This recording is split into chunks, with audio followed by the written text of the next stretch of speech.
Good afternoon, everybody. Thanks for coming.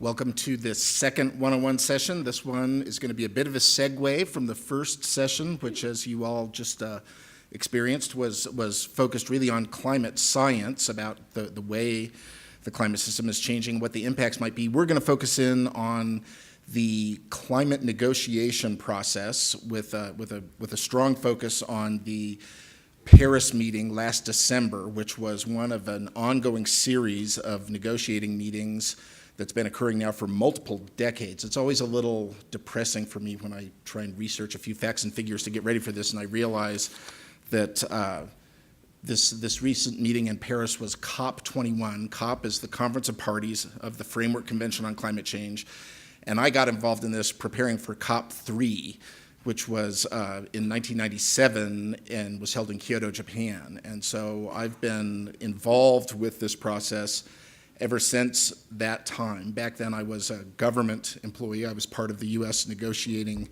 team and the analytical team to come up with US positions. Since then I've been more of a lab guy, and now I'm privileged to be here at CSU, but I continue to attend these meetings and observe them over time. And so I wanted to give you just a little bit of background at the 100,000-foot level. Then we have two great panelists here. One of them is Michelle Betzel, who's the chair of the Political Science Department here at CSU, and a real expert not just in the COP meetings themselves, but in negotiations and the roles of the different actors in this process in trying to make a difference about climate. And then we're also joined by Marilyn Averill from University of Colorado. She's a senior fellow at the Getchell Wilkinson Center, and again is an expert on the negotiations and what happens. So I'm going to give you the 100,000-foot view. Michelle will go into some of the really interesting developments over time in the COP process, and then Marilyn will really focus in more on what happened in Paris and some of the key issues and challenges coming out of that. So as I said, the meeting in Paris was the 21st Conference of the Parties. The next one will be in Morocco in November. That will be the 22nd meeting. So not only have these meetings been going on for a long time, they involve a lot of people and a lot of different nations. I think there's more than 190 countries that are involved in this negotiation. It's arguably the largest international negotiation on any issue ever. So you have every country from small island states like the Maldives and places like that to the US and China and Canada, really big nations involved. Those are the negotiating partners in the process, but there's a lot of other people involved. There's very extensive involvement of what they say in the UN system, civil society, in this process, and that includes a lot of acronyms. We actually thought about giving you all a little acronym test, but we're not going to do that. But there are a whole series of NGOs, non-government organizations involved in this. There are what are called BINGOs, which are business and industrial non-government organizations. There are ENGOs, which are environmental non-government organizations. There are RINGOs, which are research and independent NGOs. CSU is actually one of those, so we are an observer of this process. And then there are even, I learned a new one in preparation for this, there are TUNGOs, which are trade union NGOs. There's also very strong representation of this process from indigenous peoples and also from young people, actually. There's lots of very young people. So when you go to these meetings, there's the negotiation that takes place, and then there's just a tremendous amount of activity all around that. There's usually 20 or 30,000 people at these gatherings, and you have all kinds of different talks, side events, conferences. So it's really kind of a climate circus, and it's amazing that anything ever comes out of it. And yet, we had a very significant result with a large agreement that was reached in Paris, and you'll hear more about it from our panelists. So I'll turn it over to Michelle.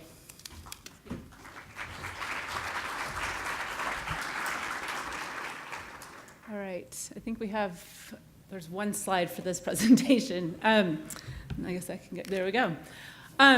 So as Peter said, my name is Michelle Betzel. I'm the chair of political science here at CSU. And like Peter, I entered into the world of conferences of the parties in 1997 as a PhD student. And I often say to people, like ecologists go into the field and take samples of things that you take samples of, and archaeologists go and do digs. The Conference of the Parties is my field site. This is where I go to do research to find out how these processes actually work. So I've attended many of these meetings. I was not in Paris, but I know many people who were. So what I wanted to do was sort of set the context for the Paris Treaty, a little bit of historical context, building on what Peter said. I'll talk about what's actually in the treaty. What did they agree to? And then I'll make a few comments about its significance, what I see as sort of the what's going to happen as we move forward and try to implement the Paris Agreement, and then Marilyn will get into some of the more specifics about what they're talking about today. So again, Paris was not a one-off event.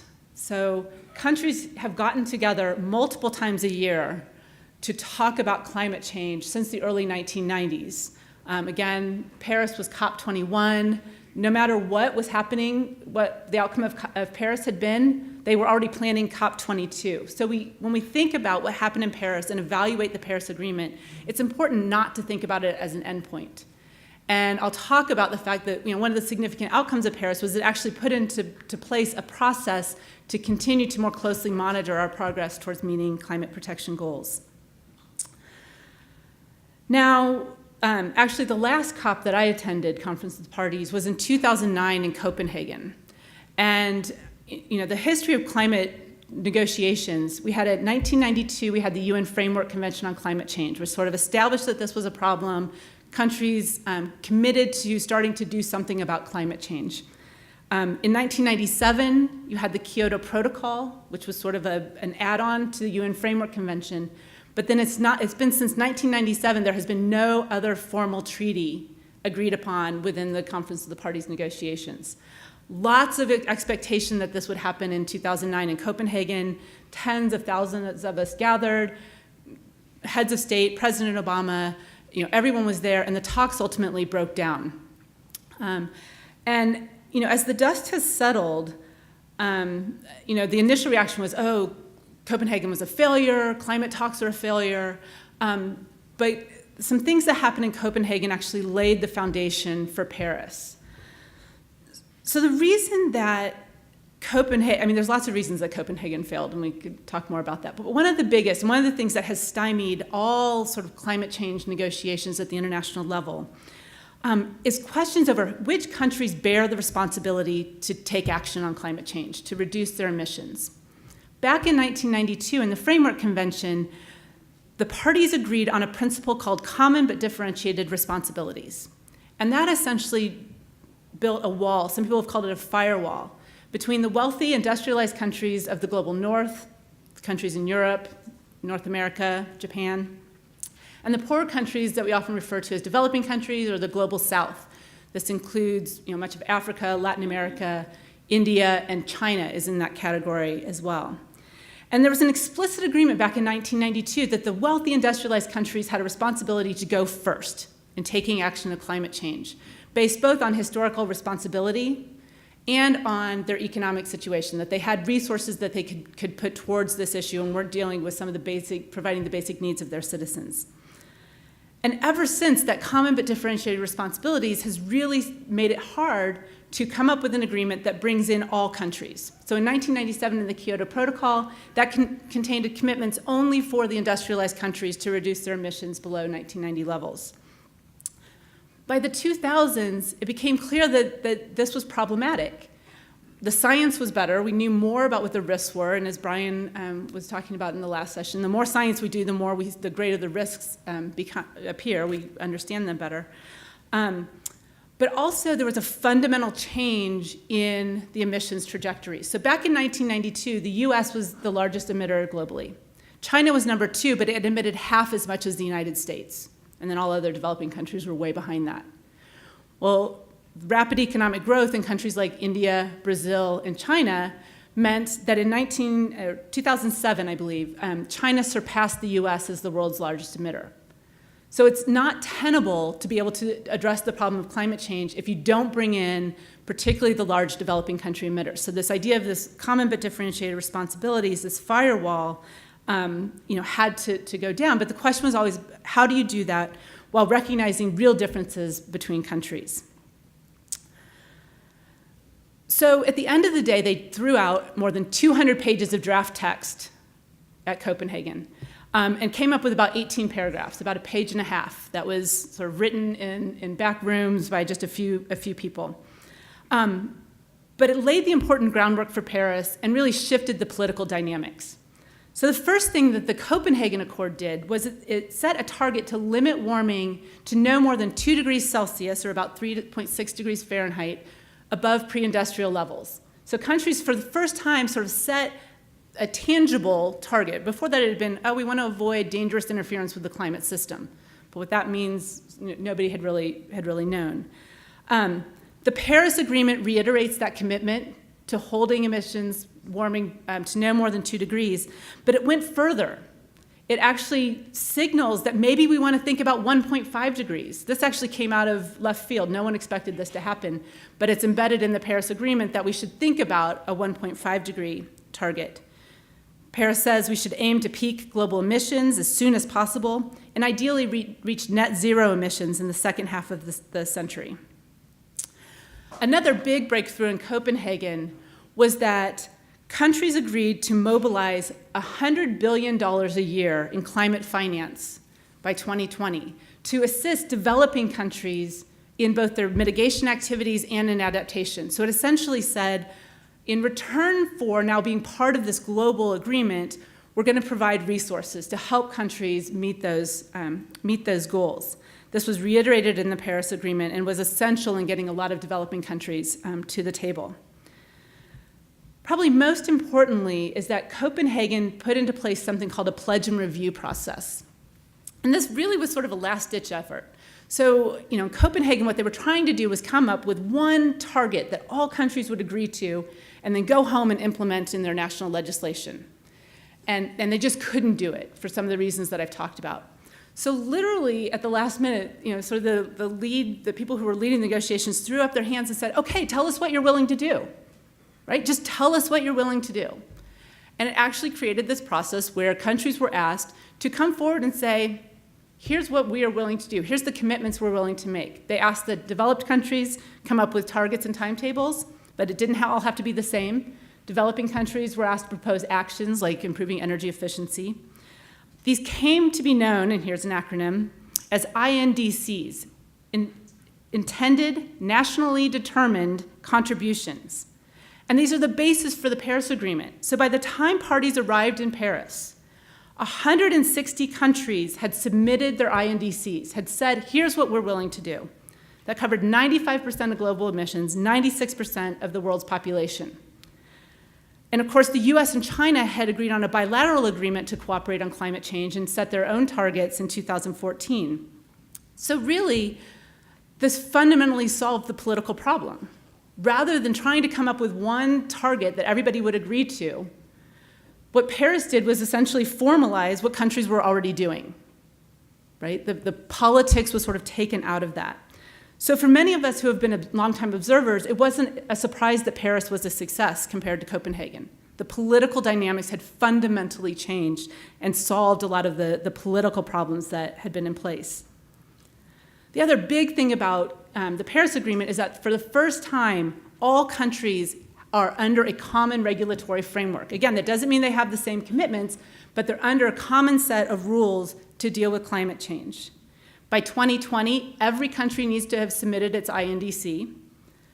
And then every 5 years, those are required to be ramped up. Again, this is part of remembering that this is a process. So we know that the INDCs that have been put forward today are insufficient to meet that goal of keeping warming below 2 degrees Celsius. But there's a process in place that says countries have to ramp those up.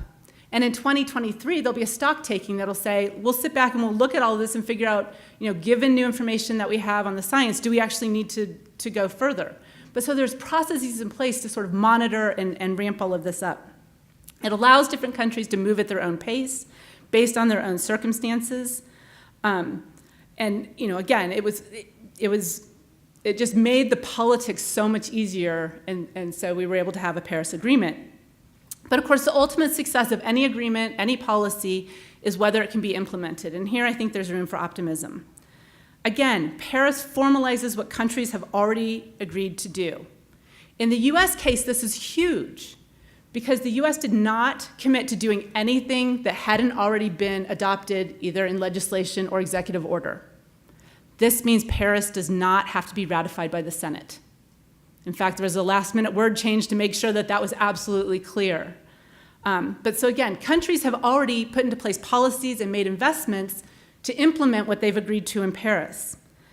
But I would argue even more significantly, Paris is fundamentally tied to and supported by thousands of actions that are being taken by non-state actors, by subnational governments around the world. And these have been developed on a voluntary basis. So while countries were engaging in these negotiations and being deadlocked over the last decade, cities like Fort Collins, companies like Walmart, were developing their own programs. And in fact, those things made Paris possible because it convinced countries that they could actually make commitments and that they could keep those commitments.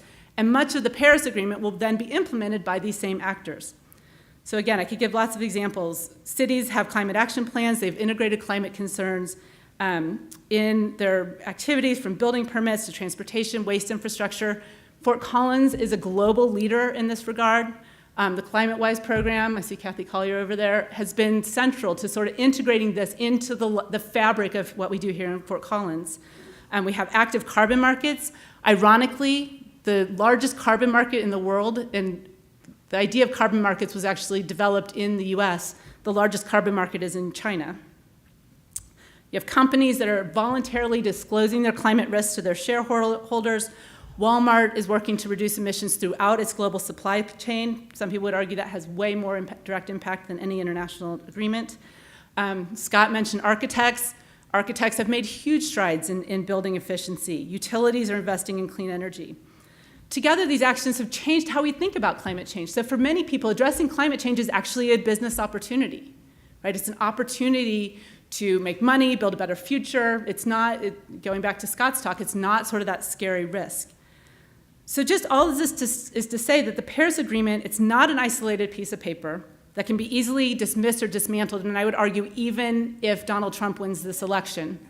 It's supported by a dense web of activity that's reshaping our understandings about climate change and what it means to address climate change.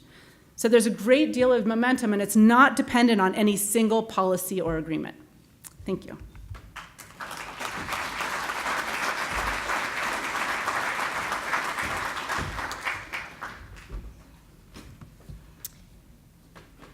Okay, so my co-panelists have been involved with the COP process longer than I have. My first COP was in 2000 at COP number 6, but I bet that I can exceed you in my addiction to the negotiations process because Marrakesh will be my 15th COP, so I can't seem to stay away. Now, Michelle's just given you a great overview of the process leading up to the Paris Agreement and the critical momentum that's growing among non-state actors. If you want more information on specific programs, please check out the United Nations Framework Convention on Climate Change website, which is unfccc.int, and you can get information about specific commitments that cities and NGOs and corporations are making. So what I want to do now is to provide you more details about the current status of the Paris Agreement and what lies ahead. And let me start with the ratification process, because this is important. The Paris Agreement has not yet gone into effect. It was approved by consensus in Paris in December with 196 countries in the room. It was officially signed by 175 countries on Earth Day, April 22nd, at the United Nations in New York. And 187 countries have now signed the Paris Agreement. Each signing country then has to go through its national procedures to ratify, accept, approve, or accede to the Paris Agreement, and then deposit its instruments of ratification with the United Nations. The Paris Agreement specifies that it can go into effect 30 days after it has been ratified by 55 countries, which account for at least 55% of global greenhouse gas emissions. As of this morning, 61 countries, including the United States, have ratified, and those 61 countries account for 47.79% of global greenhouse gas emissions. So right now, as of today, we've met the number of countries needed for the Paris Agreement to go into effect, but we have not yet reached the level of 55% of global emissions represented. So the next conference of the parties, as you heard, is going to be in Morocco, and we'll be meeting for 2 weeks, starting on Monday, November 7th. If the Paris Agreement meets the ratification requirements by October 8th, that's 30 days before November 7th, then the first conference and the meeting of the parties to the Paris Agreement, or the CMP, can take place in Marrakesh. This would be years earlier than people had expected the Paris Agreement to go into effect. But the agreement doesn't need to take effect for action to begin on its implementation. The parties to the UNFCCC have already started to work on a rule book to implement the Paris Agreement. A new subsidiary body has been formed called the Ad Hoc Working Group on the Paris Agreement, or the APA, which, by the way, is co-chaired by 2 women, which is a first for a major subsidiary body in the UNFCCC. And that group, the APA, met for the first time in Bonn, Germany in May, and it'll meet again in Marrakesh. And it'll be working out some of the details. Please don't believe that the politics are behind us on the Paris Agreement. Working out the details is going to be an extremely political process and a contentious one at times, and there's still a lot to be negotiated. But let's talk a little bit more about what's in the Paris Agreement, which addresses some of the major issues that have been under negotiation since the first COP. I want to talk first about mitigation, adaptation, and loss and damage. Michelle talked about mitigation and adaptation. I want to define it a little bit and then add in the term loss and damage. Mitigation refers to efforts to reduce greenhouse gas emissions, to reduce deforestation, to reduce dewatering of peatlands, and other things that contribute to climate change. We want to slow down climate change to keep it from happening, or keep it from happening so fast, at least.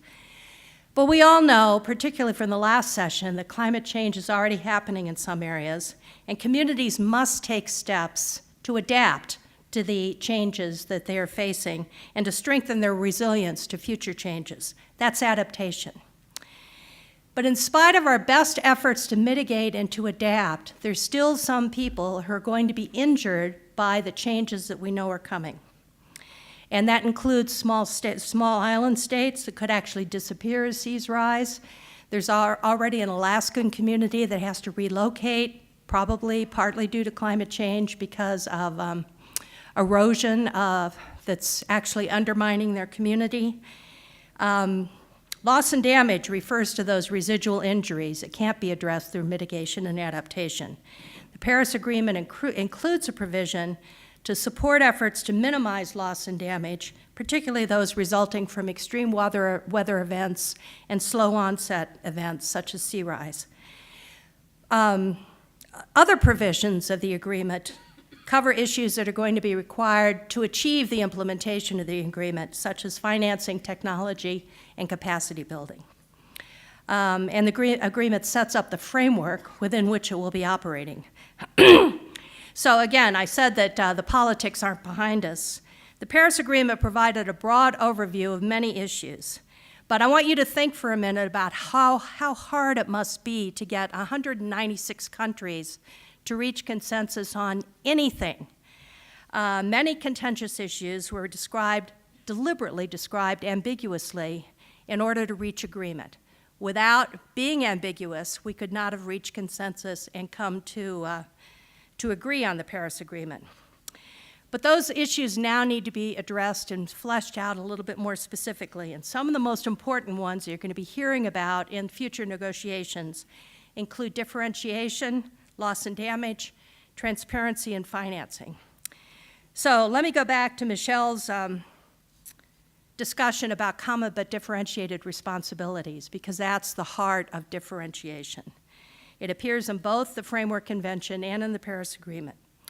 And as Michelle explained, the Paris Agreement requires action from all countries, not just those in the industrialized world. And this is a major change from the Kyoto Protocol, which only imposed requirements on the industrialized countries. By turning commitments into voluntary contributions, the Paris Agreement makes it possible for all countries to decide on their level of participation. But the developing world is still very concerned about the equity issues that Michelle brought up and wants to make sure that industrialized countries, those that are most responsible for creating the problems of climate change, are the ones who are most responsible for reducing emissions and for providing support to countries who will be adversely impacted as the climate changes. On loss and damage, it's been around for a while. It actually was mentioned in the Framework Convention. And the Warsaw International Mechanism for Loss and Damage, or the WIM, has been charged with various tasks to minimize loss and damage and find ways to protect the most vulnerable. Right now, the Executive Committee is focusing on insurance strategies, comprehensive risk management, and options to deal with people who are migrating or otherwise displaced because of climate change. Now, some countries want loss and damage to include compensation for losses related to climate change. Decisions made in Paris make it absolutely clear that the loss and damage provisions of the Paris Agreement do not include and do not provide the basis for liability or compensation. So as of now, we're not talking about liability and compensation when we talk about loss and damage.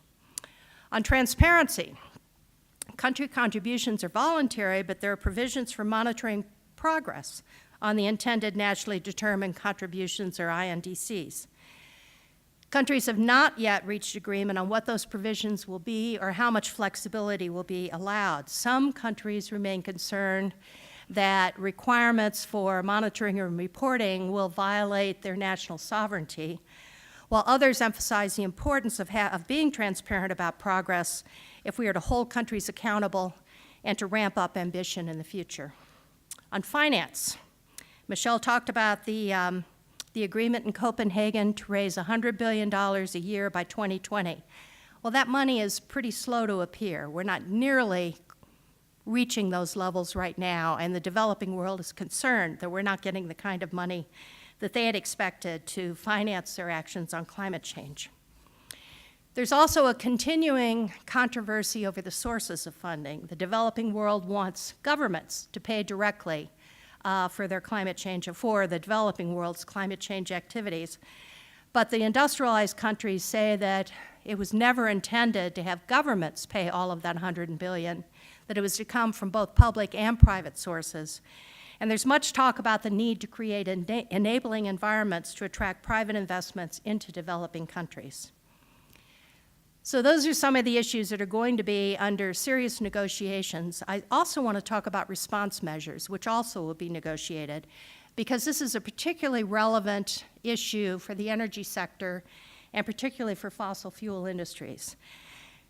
Responding to climate change by reducing greenhouse gas emissions is going to have negative economic and social impacts on some countries, particularly on developing countries that rely heavily on revenues from fossil fuels. And the Paris Agreement takes this into consideration and proposes some ways to deal with it. I mean, there are questions about how these countries can protect themselves against economic harm as fossil fuels are phased out, and how they can diversify their economies to reduce the impacts that they're going to suffer from response measures. Workers also will be affected by a shift away from fossil fuels, as we see in coal country here in the United States already.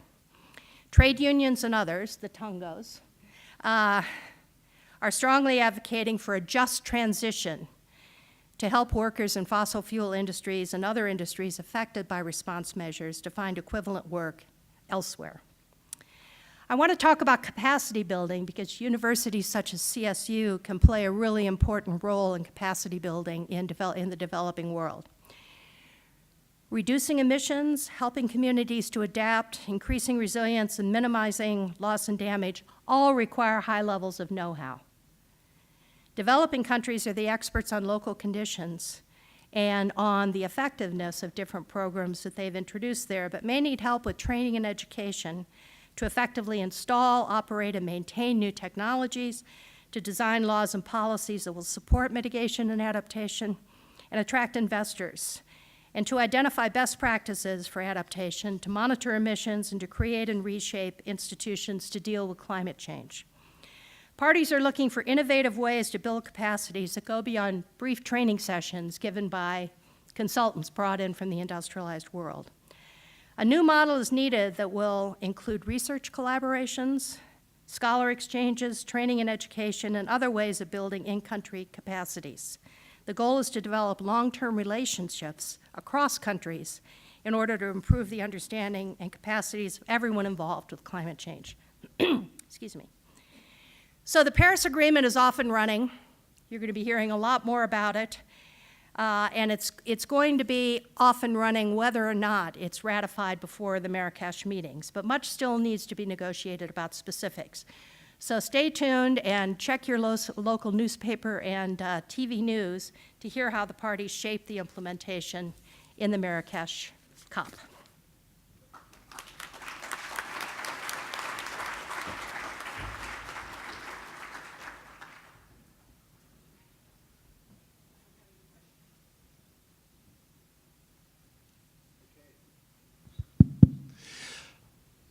I think we don't have any questions from online at this point, so the floor is open for you all to pose any questions you would like to members of the panel.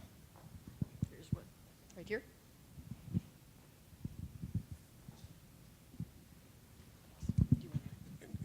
Was there any discussion about the role of population size in climate change, both the combination of population size and per capita consumption, meaning we can either have at a sustainable level, either have a high population size and a low per capita consumption, or vice versa?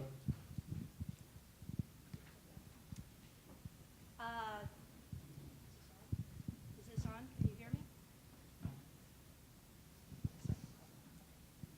Can you hear me now? No, I think that's, whoop, there it is, okay.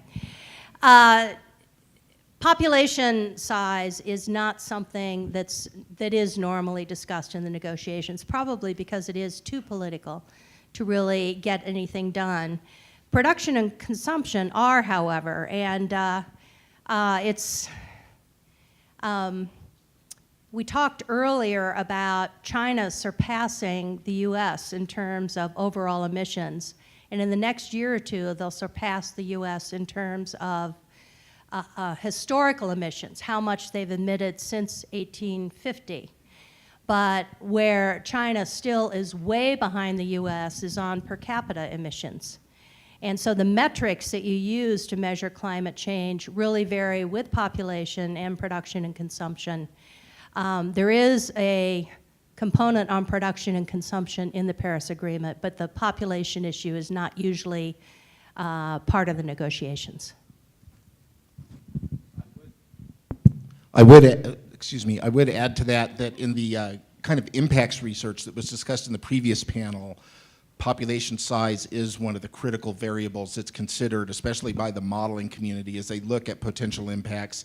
And in general, this isn't absolutely true in every case, but in general, the greater the degree of population growth, the worse the impacts of climate change in general. But it's very important to look at factors like population, economic growth, and things like that when you're trying to determine climate impacts, because the impacts that we're talking about are generally going to be the effects of climate change on a future world, not so much the effects of climate change on today's world. Hi, question about developing countries' openness to intervention assistance from developing worlds as far as transitioning to a cleaner economy. I have a friend from India who really took umbrage with the US saying, how can you tell us how to develop our energy sources and leap right to clean energy, which is more expensive than a new infrastructure, when you already have your quality of life? How are you dictating our quality of life? I know you talked about that from a political perspective. It's still really quite prickly, but do you think that could submarine the agreement?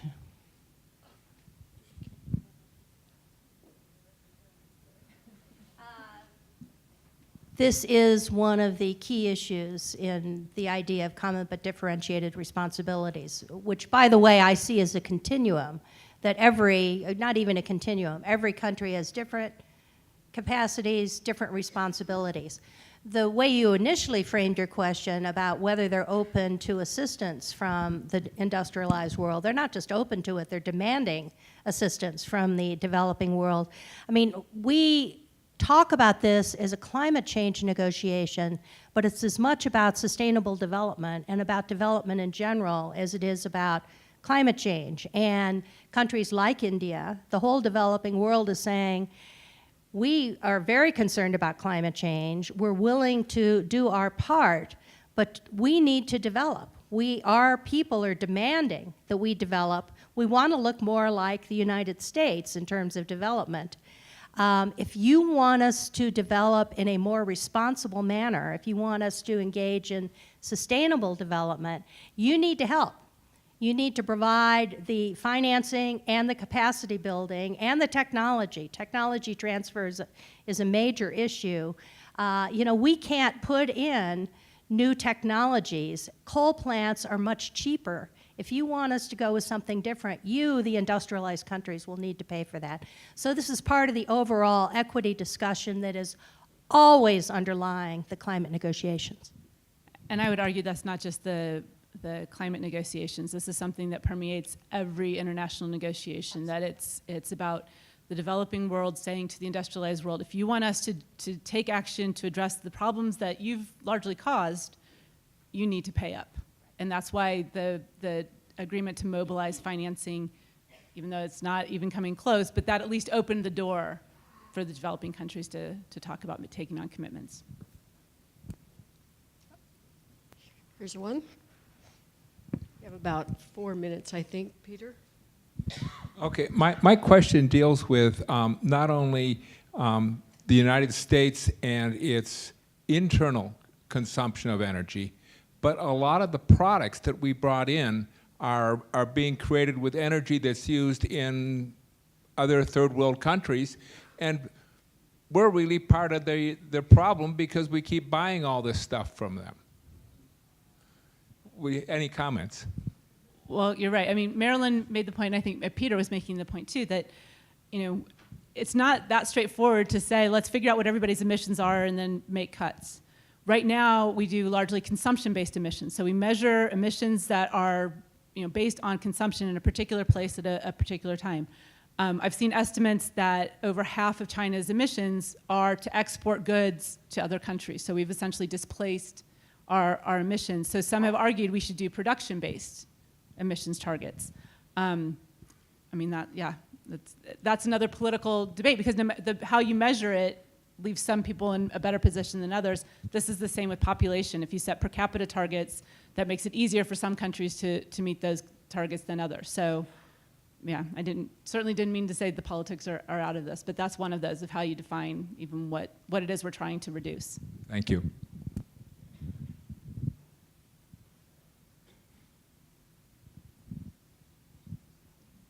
Good thing I have my flat shoes, huh? Excuse me. Where was the question? In the Meade High School contingency. Yeah, come on, do a wave, do a wave. All right.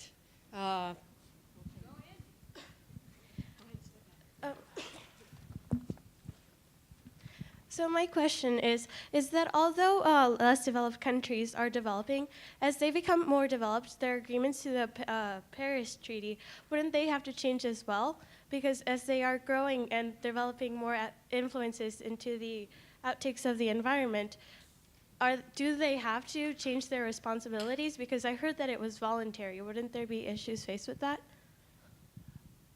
So that's a great question. And so that's one of the things that I think is really important about the Paris Agreement is that it's a dynamic system. So it doesn't just say countries are going to take on commitments today in 2015, 2016, and that's what we're going to hold them to. It says, you have to come back every 5 years and ratchet up.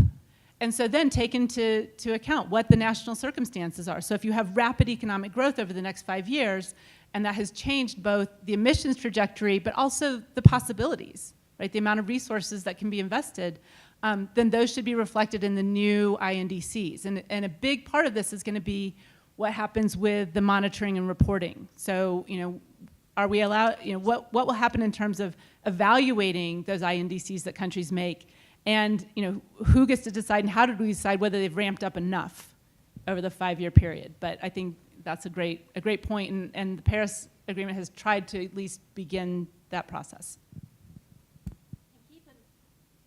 Keep in mind that you can play an important role here because civil society, which includes most of the people in this room who are not government employees, can play a significant role in watching for reports on progress in our country and making your voice heard, both with your families and your friends and talking about climate change issues and trying to enter into a conversation about why this is important, but also in terms of the way you vote and in the way you hold public officials responsible, everyone from the city of Fort Collins or Meade or wherever you're from, to the national level. So civil society will play an important role in holding their nations accountable in every country of the world. You ready with your question? Peter, I think we have time for one more, don't we? From this young man, or did you have a comment? Nope, one more question. All right.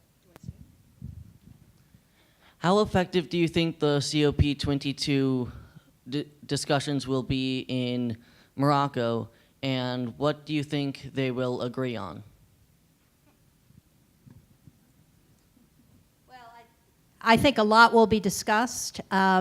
Discussions in Bonn in May got a little thorny. When you get to the COP where more people are involved, more things tend to be decided. I think there will be significant progress made on the monitoring and reporting. I think it has to be decided pretty quickly. People have to know what they're looking for, how they're going to monitor their emissions. I think that the financing, I mean, everything in climate change costs a huge amount of money. And there's just not enough money available out there to cover everything. It's going to be a point of contention as long as we're talking about climate change. But we're hoping that more countries will be making some commitments. So I think the monitoring and reporting is the area where you're going to see the greatest amount of agreement in terms of implementation of the Paris Agreement. I think we're going to have to bring this session to a close now to stay on schedule. I want to thank the audience for asking such a nice set of questions, and I would like to ask you to join me in thanking our panelists, who I thought were just great.